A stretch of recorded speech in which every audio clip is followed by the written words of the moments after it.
তো এখন বন্ধুরা চলে যাচ্ছি মায়ের মন্দিরে, কালীঘাট মায়ের মন্দিরে। তো এখানটায় পৌঁছে গেছি আর আমাদের আগে দিদি শ্বশুরবাড়ি সবাই চলে এসছে। আর আমার বাবুটা টাকলু হয়ে গেছে, ওনা কারোর দিকে লজ্জা তাকাতে পারছে না, জানি না ওর কিসের লজ্জা, হয়তো এত এক কোমর চুল ওকে কেটে একদম ন্যাড়া করে দিয়েছে বলে ও একটু লজ্জা পাচ্ছে, সবাই ওকে দেখে হাসছে। তো যাই হোক, এখানে এসে সবার সাথে দেখা হলো।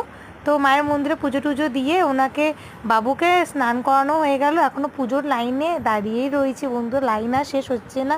এমনি সময় আমি লাইনে দাঁড়াই না, কিন্তু কি করব বলো, ফ্যামিলির সাথে আসতে গেলে তো একটু তো লাইনে দাঁড়াতেই হবে। তো এই আমার এখান থেকে একটা পদ্মফুল নিয়ে একটা ভিডিও শর্টস করলাম, তোমাদের সাথে শেয়ার করলাম। আর প্রচণ্ড রোদ বন্ধুরা, আমি ঠিকভাবে অনেক ভিডিও তোমাদের সাথে আমি শেয়ার করতে পারিনি, ওখানে গিয়ে কী করলাম না করলাম, এত রোদ। তার মাঝখানে এই রোদে না আমার মাইগ্রেনের প্রবলেমটাও শুরু হয়ে গেছে বন্ধুরা, জানি না কেন। তো এখান থেকে ভাবলাম কি করব, ভাবলাম যে না না এখন বাড়ির দিকে যাওয়া যাক। রাস্তায় একটা ছোট্ট মায়ের মন্দির ছিল, তোমাদের সাথে শেয়ার করলাম।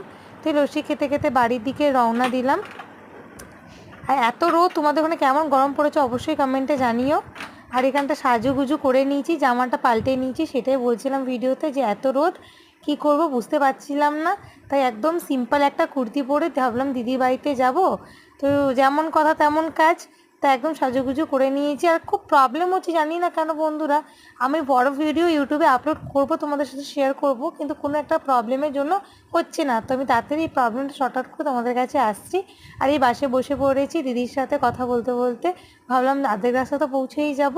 তো ভালো লাগলে অবশ্যই একটা লাইক কমেন্ট, চ্যানেলটা সাবস্ক্রাইব করে নিও। আর অবশ্যই জানিও পুরো ভয়েসটা শুনতে পাচ্ছ কি না।